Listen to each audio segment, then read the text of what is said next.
Ora, se a fenomenologia da inteligência, quer dizer, a inteligência em ação é interação, é jogo, então a gente tem que prestar atenção para os aspectos dinâmicos da relação da gente com a gente mesmo, da relação da gente com o outro, da gente interagindo no campo da interação, no espaço aonde a gente percebe os desafios, né, e para localizar que tipo de desafio é esse. Por exemplo, um time de futebol, se você vai ao estádio e vê aquele teu time, com os jogadores se arrastando pelo campo, tocando a bola um para o outro, como se tivesse apenas cumprindo tarefas burocraticamente, eles, nesse momento, não tem graça de assistir.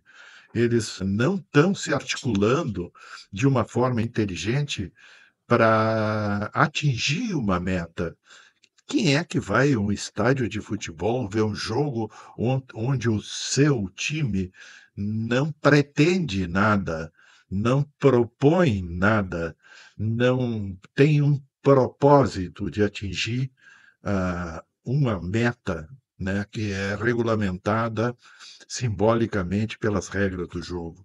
Isso não rende. Se cada time entrasse em campo para simplesmente tocar a bola um para o outro, sem propósito, não teria rendimento o jogo não teria graça, não teria sentido. Agora, se cada um dos times toca a bola para atingir a meta adversária, e adversário com realmente significando superação de adversidades, e essas adversidades são significativas, são relevantes, a pessoa exerceu a sua competência, ela tem meritocracia, a gente pode assim dizer, ela tem a pessoa ou o time. E existe uma coisa que a gente se atrapalha bastante quando a gente está trabalhando com times de trabalho, organizações, grupos de pessoas, seja no ambiente laboral, seja no ambiente familiar, ou até no ambiente social, que é de querer que alguém nos represente, ou que alguém seja o cara em detrimento dos demais, que alguém seja a estrela do time em detrimento do entrosamento, da inteligência composta pelo time. Ora, isso é um problema muito grande, que atinge a cognição humana, né. Nós temos um desafio muito grande, que não são apenas os nossos adversários, mas uma adversidade muito grande em tecer uma forma entrosada, composta, né. Composta quer dizer não simplória, não simples, não ingênua, de se organizar para atingir os nossos objetivos. Por isso mesmo, sempre a gente, como time, parece designar alguém que seja melhor. A gente tende a endeusar alguém, porque aquela pessoa é a super pessoa que deve receber todas as bolas, todos os méritos em relação ao resto do time, né, que fica jogando para aquela pessoa, para aquele astro. Ora, a gente não vê isso nas relações de família, nas relações, sociais, políticas, econômicas, de uma sociedade toda jogando para uma determinada personagem política, representá-la ou resolver o jogo da vida pela própria sociedade. Isso é uma imaturidade. Atribuir a um grupo pequeno de pessoas, através de voto, ou através da abdicação da sua posição ativa no time, em favor de um representante, ou de um determinado jogador, né, que ele sim é que joga e você não, é um tiro no pé e, quiçá, talvez, um tiro no próprio coração do time. Ou seja, Isso mata o espírito da equipe. Ah, mas o espírito não morre. Exato. Se o time estiver bem integrado, não tem um único sujeito que é o astro do time, e se ele sai de campo, o time acaba. Não, o entrosamento do time, a inteligência do time, a capacidade do time se adaptar às adversidades continua, mesmo que um determinado jogador, por mais apreciado que seja, não consiga comparecer, né? O time é uma estrutura dinâmica, assim como a inteligência, ela se passa entre as pessoas. Inteligere é o que se passa entre. Você não consegue tomar um time por um jogador, assim como você que não consegue estudar a inteligência tomando um determinado sujeito, pessoa, ou nem uma parte do cérebro, né? Ali está a inteligência. Não, a inteligência é o que está entre, transcende uma fisicalidade de um jogador, a fisicalidade de uma zona do cérebro, a fisicalidade, inclusive, de você. Por exemplo, eu me considerar inteligente, você se considerar inteligente, significa uma situação transitiva. Eu preciso interagir comigo para me achar burro, estúpido, inteligente. Quer dizer, a interação sempre está presente, né? Sempre existe um nível transcendente de interação que caracteriza a percepção de outro nível de interação. Num time de futebol, que nós estamos fazendo tanta analogia, não adianta ter uma visão proximal, próxima, restrita ou linear de jogos. Eu estou com a bola, então eu vou passar para o cara da frente. O cara da frente, onde é que está? Está ali, vou passar para ele. A gente tem que ter a visão de campo, visão de jogo, não é a visão física simplesmente do campo, mas a visão do campo das interações entre os times, dentro do time e entre os times. Ah, mas Sérgio, isso é complexo, isso é tão difícil da gente ter uma visão de si consigo, com o time, com pessoa, do outro com o outro e dele com a gente, mas isso é muito difícil, Sérgio.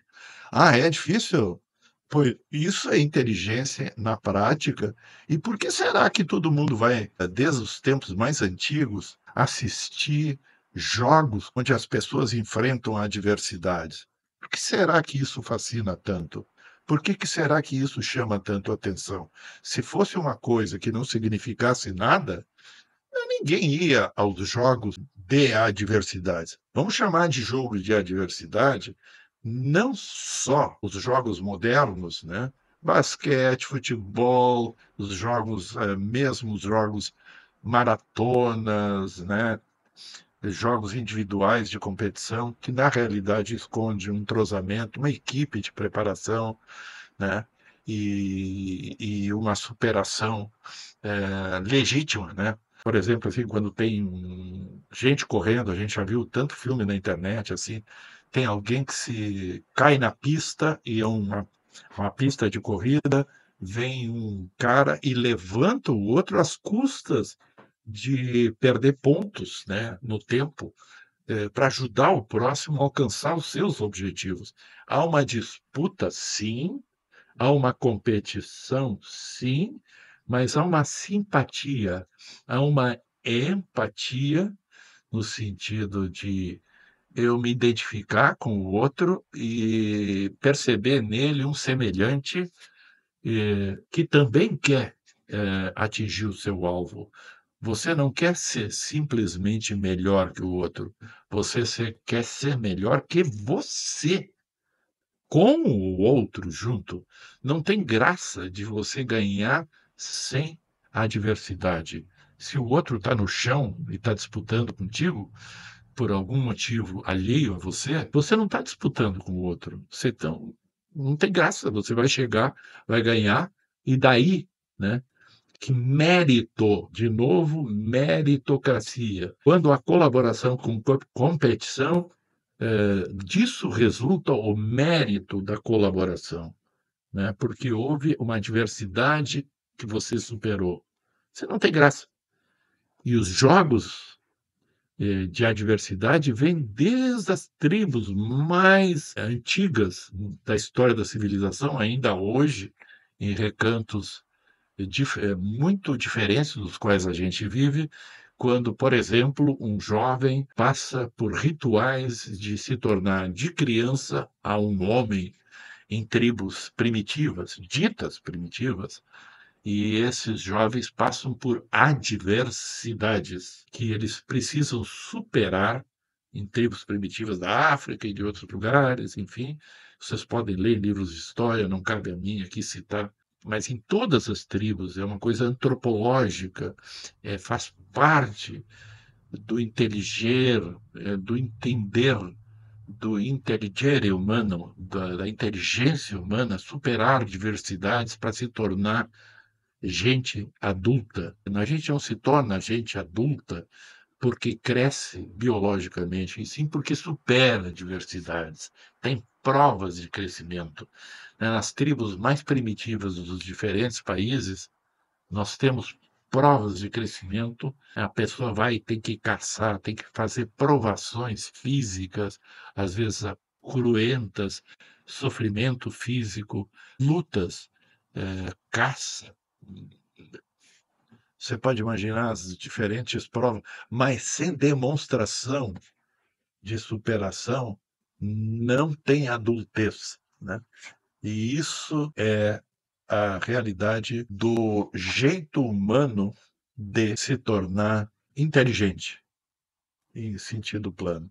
No futebol, a gente precisa ter, como a gente estava falando, a visão do campo todo, e não apenas a visão proximal. Será que nós, como sociedade, temos uma visão de campo, por exemplo, na nossa ecologia, a gente tem uma visão social de conjunto do que é melhor para a gente conviver como sociedade com relação aos meios naturais, biológicos e físicos?